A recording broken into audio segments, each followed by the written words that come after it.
North Korea tests underwater attack drone that could generate radioactive tsunami. Let me read that headline again. North Korea tests underwater attack drone that could generate radioactive tsunami. How much would that suck for American troops in Korea? Or South Koreans, period? A text from my buddy Dan, who said he just watched the Canadian Parliament speech given by Biden where he thanked China instead of Canada. He was lost in thought and was whispering during his speech and looked dead behind the eyes. That's the president of the free world.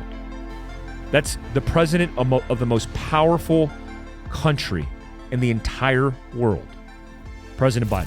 Hey, what's going on, guys? Welcome back to Prep Life. On this special breakout, we're talking about foreign policy as it relates to national security and the national media. That's a lot, but I got you covered. First, let's talk about Ben Darby's situation. If you don't know who Ben Darby is, he's the Huntsville, Alabama police officer that was wrongly convicted of murder, charged, convicted, put away for life. His conviction was just overturned. He did his job.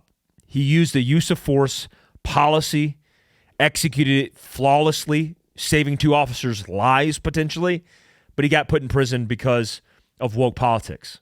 Just the bizarro world that we live in today. His wife just called me, Colleen just called me today and told me that today they were just notified that his conviction was overturned, as it should be. If Huntsville, Alabama is going to do the right thing, they're going to overturn it and throw it out so there's no chance of him having to go to trial again and to suffer through this like he and his wife and his family have suffered through it. They've already taken enough. This country is upside down in many ways, especially when it comes to woke politics affecting use of force policies, law enforcement officers, and preventing them from doing their job.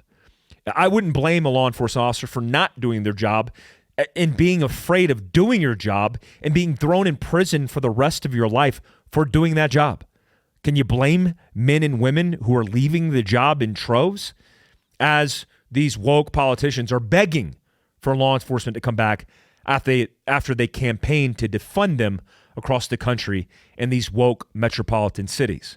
It's insane. I was just on Tucker Carlson recently talking about the weaponization of the Department of Justice, and many would want me to stop talking about that, but I'm not going to stop talking about that because it's important to talk about. He's more focused on former President Donald Trump than he is on doing the right thing. Like, this is the state of affairs that we live in bizarro world. I'm happy for Ben Darby's family. I'm so excited. Can't wait to give him a hug and see him come home where he belongs. Also, just got a text from my buddy Dan, who said he just watched the Canadian Parliament speech given by Biden where he thanked China instead of Canada. He was lost in thought and was whispering during his speech and looked dead behind the eyes. That's the president of the free world. That's the president of the most powerful country in the entire world, President Biden. Let's talk about this as it relates to foreign policy because this is a significant issue.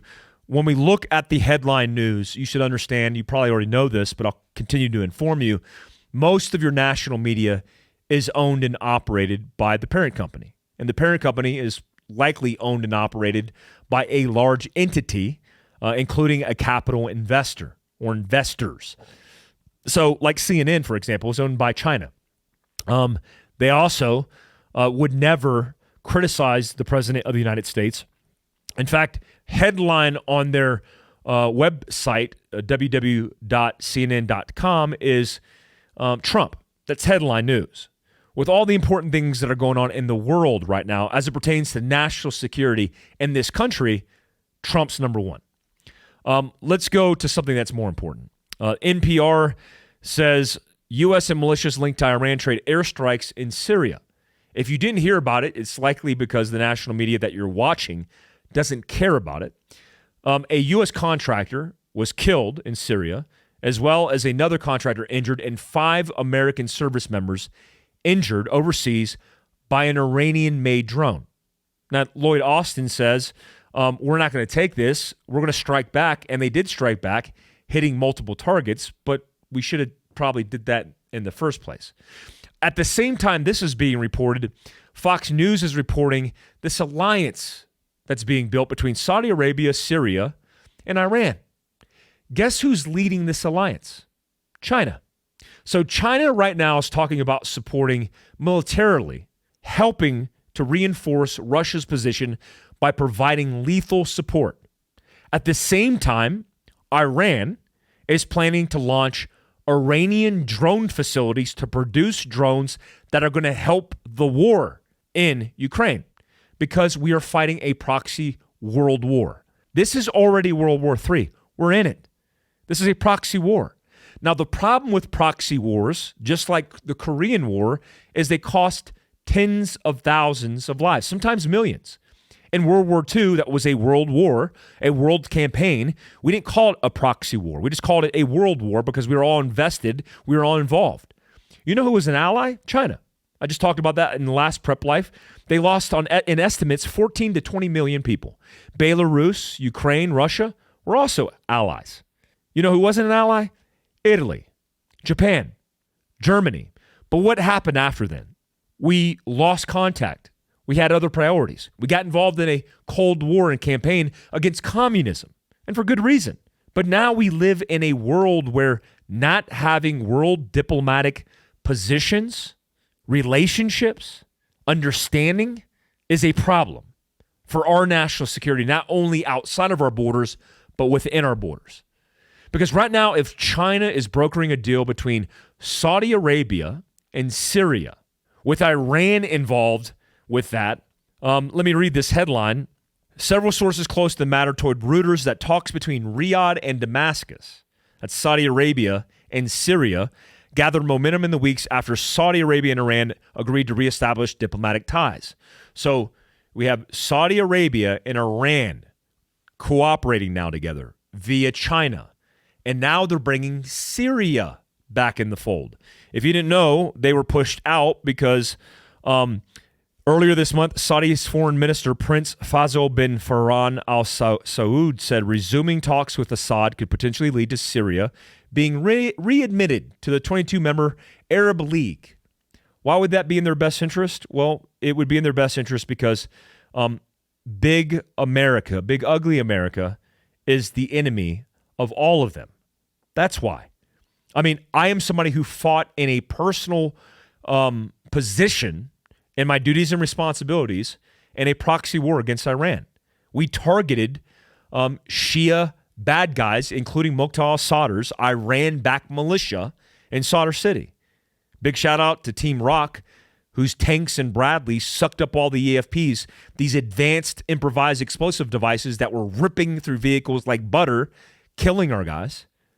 We used tanks and Bradleys to get through, penetrate into Sadr City to get a foothold to kill those militants. And they were being backed by Iran the entire time. We had evidence of it, proof of it. I've seen it. I've touched it with my own hands and seen it with my own eyes. And here we are. We're in a position where all these countries are rallying together, where China was just visiting with Russia, where they were breaking bread, drinking whatever they were drinking. It looked like vodka to me. And building and establishing their new relationships while we're sitting on the outskirts, on the sidelines. Do I think we need to be buddies? No.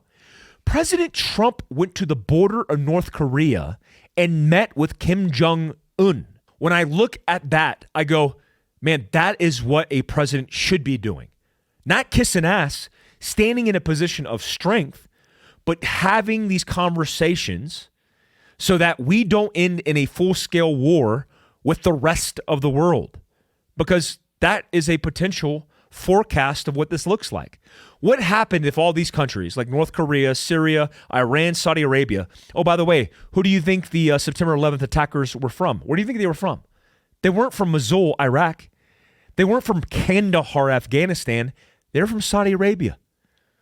The foreign fighters that we were fighting in the country, the number one foreign fighter, Saudi Arabia. But here we are on the outskirts of everything, not paying attention because the president of the United States is calling the Canadians the Chinese because he's so incoherent. He's not even there. He's brain dead. So North Korea tests underwater attack drone that could generate radioactive tsunami. Let me read that headline again. North Korea tests underwater attack drone that could generate radioactive tsunami. How much would that suck for American troops in Korea or South Koreans, period? North Korea tests an underwater drone that basically goes underwater, explodes, activates a tsunami that floods radioactive material onto the shore of its desired impact. That's scary. These things are happening in the background. Now, I talk about these things because you won't see them in their totality. But these are the things that happen in the background, and then you go, oh, we're at war? Yeah. You didn't know we're at war? Yeah, we're at a full-scale war. Like, we're actually fighting in a war right now. But not only are these things happening outside that are affecting us, but they're affecting our ability to operate inside. Because you see, guys, we are in a recession. Every economist, every expert has already stated that we've already met the criteria for a current recession. Now, a lot of people are saying it's not going to happen and impact us grossly until the end of the year, but banks are collapsing. A new study just released said they expect 200 banks to collapse into catastrophe in the near future based on inaction, no aggressive changes. You think we're going to make aggressive changes? You think the administration is going to be squared away enough to bail us out while we're spending hundreds of billions of dollars in foreign wars and continue to do so while we are digging holes across the deserts of the world, not understanding the strategic implications of our national security? Guys, you need to get involved. Please get involved with politics and understand the situation and the importance of those situations as they evolve into the next election cycle. I'm already seeing the suppression, the cancelization of the things that are happening in the background because we're in the lead up. More of our voices will be suppressed. I won't be surprised if we lose everything. It's one of the reasons I started an application, because you can't take me off the app. It's one of the reasons I started a newsletter with Andy Stumpf, because I could still reach you in your email.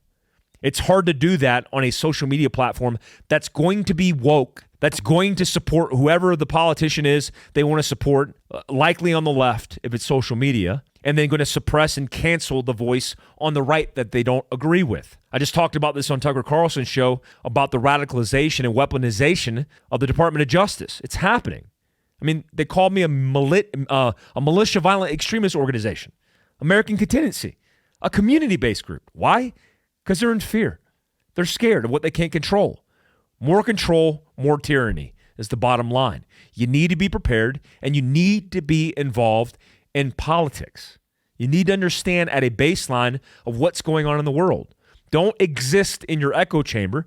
Don't virtue signal, by the way, when you don't have your house in order. It starts with having your house in order. That's the preparation phase of this. Get your stuff squared away, and then get involved in the education and understanding of what's going on in the world around you. And I encourage you, if you have the capability and the capacity to get involved in politics, do so. I'm going to get involved in politics. This election cycle, hopefully if Ron DeSantis and his vice president, Tulsi Gabbard, I'm going to call that one out the gate, gets involved, I will do whatever I can to help both of those politicians because I believe in them as people. I think they're the right people potentially for the job. And whatever they need from me in helping them, I will do. Guys, I appreciate you. I hope you have a good weekend. Thanks for tuning in to Prep Life. Also, our newsletter links down below. Remember, I will be doing a full-time Monday through Friday show. Monday through Friday. That's a lot, but I'm going to do it for you guys on all the things that are important to you when it comes to living your prep life and understanding the world around you. It's a short-form show all about news and media, and that will be on the Fieldcraft Survival app launching June 6th. You could also pre-order my book. I appreciate all of you that have supported the book so far. Thousands of you. I think it's up to 7,000 pre-orders. I appreciate you guys because it drops June 6th. You can pre-order it in the link below. Make sure you subscribe, hit the notification tab. Till next time, peace out. Thanks, guys.